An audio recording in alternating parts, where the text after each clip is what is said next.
우리 이제 그 대선이 진짜 코앞으로 다가와가지고 이제 중국이 제 20대 대한민국 대통령 선거를 이제 어떻게 보고 있는지도 저는 좀 궁금하거든요. 특히 첫 번째 TV 토론 때 그런 질문이 나왔더라고요. 만약에 정상회담을 한다면 어느 나라 누구부터 만날 건지 1, 2, 3, 4 뭐 미국, 중국, 북한, 뭐 일본 이런 식으로 해서 순서를 정해달라 이런 질문이 나왔거든요. 그래서 저는 아니 저런 질문을 왜 하고 있지? 싶은 생각도 좀 들었는데요. 물론 이제 후보마다 혹은 정당마다 이 중국을 대하는 태도가 굉장히 다르잖아요. 이건 뭐 중국도 다 알고 있을 테고 그쪽에서는 좀 어떻게 보고 있는지 그 시각이 좀 궁금하거든요. 저 뭐 그것은 뭐 시진핑한테 물어봐야 될 사안인데 중국은 이제 그 사이에 주변 국가들하고 계속적인 마찰이 있었기 때문에 네. 이 대외적인 의견 표시를 하는 것에 굉장히 신중해진 것 같아요. 특히나 이제 미중 관계가 이것이 이제 격화되면서 주변 국가들에 대한 판단은 굉장히 신중하고 특히 한국에 대해서는 이것은 이제 뭐 그 사이 몇 차례 마찰이 있었기도 하지만 굉장히 신중하게 접근을 하는 것 같고 그 한국의 그 대선에 관한 문제는 어느 매체나 어느 지도자도 코멘트한 게 없어요. 그렇더라고요. 예. 그래서 그게 이제 중국의 스탠스인데 그렇다고 해서 중국이 아무 생각 안 하고 있냐? 그거는 제가 볼 때는 아닌 것 같고. 네. 그래서 이제 우리로 놓고 보면 중국이라는 것에 대해서 우리가 조금 생각 정리를 하자면 네. 우리가 너무 중국과 가까운 것처럼 보여지지만 첫 번째는 우리는 중국과 사상과 이념에서 친구가 될 수가 없어요. 그렇죠. 뭐 공산주의하고 우리 사회민주주의 국가가 친구가 될 이유가 없는데 네. 금년이 뭐 한중수요 30주년 뭐 그렇게 얘기를 하지만 우리하고 중국의 관계는 철저한 이게 필요했고 필요하기 때문에 주고받은 경제적 동반자지 이것이 사상이나 이념의 동반자가 아니에요. 그래서 제가 볼 때는 중국이 한국을 바라보는 시각은 마찬가지로 중국은 북한의 이 군대를 지원해서 네. 거기서 피를 흘렸잖아요. 그렇죠. 그리고 모택동에 이제 마다들이 거기서 전사를 했단 말이에요. 그래서 중국으로 놓고 보면 북한이라는 혈맹이 있기 때문에 한국과 프렌드를 한다는 것은 이건 말이 안 되는 거죠. 그래서 제가 볼 때는 기본적으로 중국이 한국을 바라보는 관점은 북한이 뭔가 마음에 들지 않아서 이것이 들지 않게 행동을 해서 얼굴은 붉힐 수 있지만 이것을 손을 놓는 것은 있을 수 없다.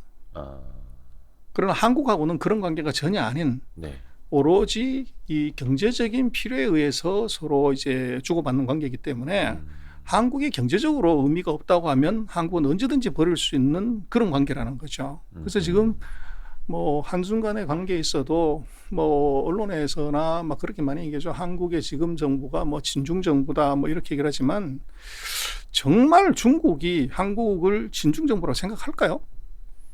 저는 뭐 전혀. 그래서 미국이나 사실은 중국이 우리는 뭐 이번 정부가 친중 정부고 미국은 그럼 한국에서 어떻게 생각하냐 그러지만 제가 볼 때는 미국이나 중국은 한국의 친중인지 친미인지 거의 관심도 없습니다. 중국이요? 마찬가지죠. 예. 그래서 오히려 이제 경제적으로 이것이 어떤 의미가 있냐가 제가 볼 때는 중요하고 미중의 관계에서 이제 그 자기네들한테 어떤 영향을 끼치냐는 차원에서 한국과의 관계를 이걸 설정하려고 하는 것이지 이게 근본적으로 이것의 베이스는 이것은 북한이라는 변수가 있기 때문에 이것은 더 가까울 수도 없고 또 경제적으로 멀어질 수가 없는 그런 관계에 불과하다는 거죠. 그러다 보니까 우리 대선에 대해서도 제가 볼 때는 정치적인 접근은 오히려 지금 있는 뭐 대선 주자들이 무슨 얘기를 한다기보다도 그것이 지금 보면 대선 주자들의 이 외교 공약은 아직 제대로 나온 게 없는 것 같아요. 두리뭉실하게 나왔지만 오히려 아마 당선되고 난 다음번에 진짜 이 외교 정책 뭐 지금은 누가 봐도 대선 주자들의 많은 공약들이 조금 포퓰리즘적인 성격이 강한 이제 표심에 어떻게 보면 호소하는 경향이 크고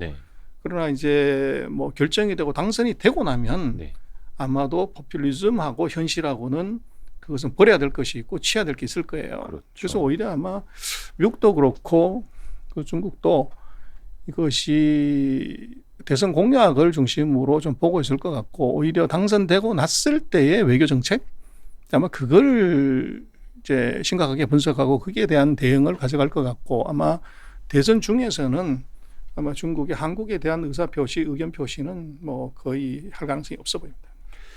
철저하게 경제적 필요에 의해서 우리는 중국과 하여튼 관계를 갖고 있는 거고. 근데 그 말이 너무 저기 무서운데요?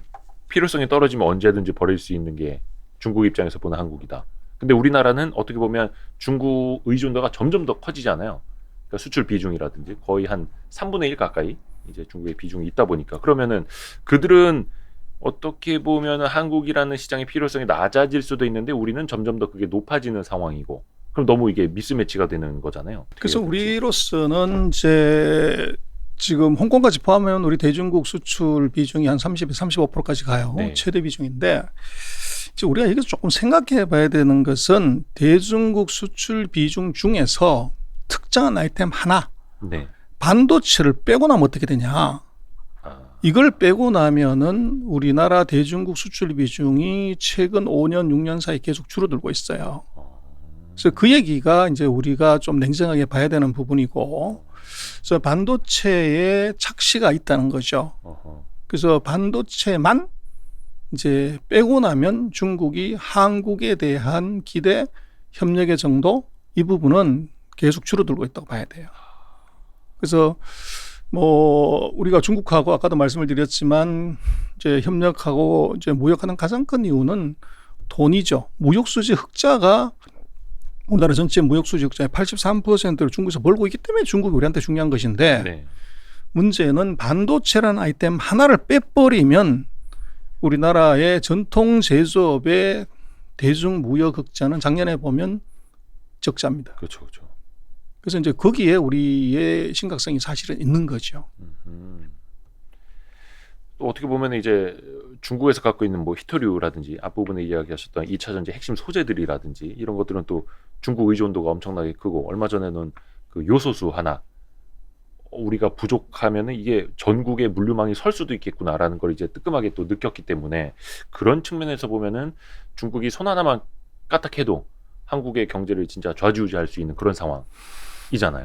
그렇습니다. 근데 이제 우리가 요소수 문제도 조금 이제 그 안을 따져보고 이제 조금 냉정하게 볼 필요가 있을 것 같아요. 네. 그래서 요소수 문제가 터졌을 때도 우리는 뭐 중국이 이게 한국을 이제 공급망에서 이제 압박을 줘서 우리한테 이제 피해를 많이 주기 위해서 이런저런 액션을 했다, 이런 이제 논조가 우리 많았었는데, 요소수 문제도 정확하게 놓고 보면 이것은 중국이 이 탄소 중립을 위해서 이 목표치 맞추려고 석탄 생산을 줄였고 전력 생산을 줄이는 과정에서 발생한, 제가 볼 때는 돌발 사태예요. 그렇죠. 그래서 그 돌발 사태 와중에서 이제 그 무슨 요소수 문제가 아니라 중국은 비료 문제가 걸렸던 거죠. 네.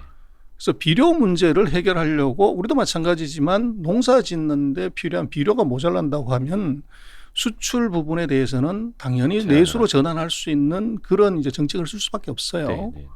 인도도 그랬고요. 그렇습니다. 근데 우리로 놓고 보면 그것이 요소수의 이제 의존도를 너무 높여놨기 때문에 그런 문제가 벌어졌고, 그리고 지금 그때 우리가 뭐 난리를 쳤지만 지금 요소수 문제 가지고서 거론하는 데가 없잖아요. 불과 지금. 이게 몇 달 사이에. 네. 그래서 이것은 완전 해프닝인데 그걸 우리가 너무 과도하게 얘기를 하는데, 저는 이번에 우리가 크게 좀 생각해 봐야 되는 것은, 요소수 문제 하나가 터지면서 우리가 중국이 공급망으로 우리를 공격한다, 뭐 이렇게 얘기를 하면서 우리가 1,800개 가까운 품목이 중국에 의존하고 있고, 이게 유사시에 우리 맞아요. 목을 조른다고 온 언론에서 연구소가 보고서 쓰고 난리 났어요. 제2의 요소수 사태 뭐 1,800번 반복될 수 있다 막 이렇게. 그래서 제가 볼 때는 우리가 정말 이런 측면에서 놓고 보면 국가 전략이 필요해요. 네. 중국은 자기네가 한국에 수출하는 그런 기초 소재나 원자재 중에서 한국에 목을 질 수 있는 품목이 1,몇백 개가 된다는 것조차를 알지를 못해요. 관심도 없을 뿐더러. 근데 그거를 우리가 이제 가르쳐 주는 거죠. 그래서 정말로 이 요소수 문제가 중국이 전략적인 공급망 관리 차원에서 벌어진 거냐, 네. 아니면은 이것이 정책의 해프닝 과정에서 벌어진 거냐를 판단하게 되면 그걸 빨리 쓸어 묻어서 문제를 해결하는 쪽에다 모든 것을 집중해야지, 이게 큰일 났다, 이게 이렇게 가게 되면 오히려 이제 앞으로의 문제가 더 커질 수 있어요. 그리고 뭐 다 그렇습니다. 우리 같은 경우가 그거 일본에서 수입하는 건 어떻습니까? 우리는 원자재가 없기 때문에 다 수입해서 재가공해서 나가는 품목인데 전 세계 어떤 나라도 모든 공급망을 다 가진 나라는 없어요. 공급망은 네. 이건 잘 관리하는 것이지 이건 소유하는 게 아니에요. 근데 그거를 우리가 상대가 전혀 신경 쓰고 있지 않은 것들을 이제 우리의 결점을 갖다가 대대적으로 홍보하는 것, 알려주는 것, 이것도 이제 우리 보면은 전략적인 이제 미스가 있다. 이제 그렇게 보여져요. 그래서 우리가 조금 대중국 관련되는 이제 액션이나 이쪽에서는 좀 우리가 꽤 있게 액션할 필요가 있고 이것을 이제 뭐라고 그럴까 우리가 의도하지 않게 우리 약점을 상대한테 다 알려주게 되는 이런 운은 범하면 안 될 것 같아요. 공급망은 잘 관리하는 것이지 소유하는 것이 아니다. 그 모든 걸 다 우리가 자체적으로 할 수도 없는 것이고 국제화 시대에 다만 그거는 좀 다변화하려는 노력들은 좀 꾸준히 해야 될 것 같고요. 그러네요. 우리의 생명줄 1,800개를 잡고 계십니다. 이렇게 우리가 알아서 낮은 자세로 알려줄 필요는 없는 거니까요. 참.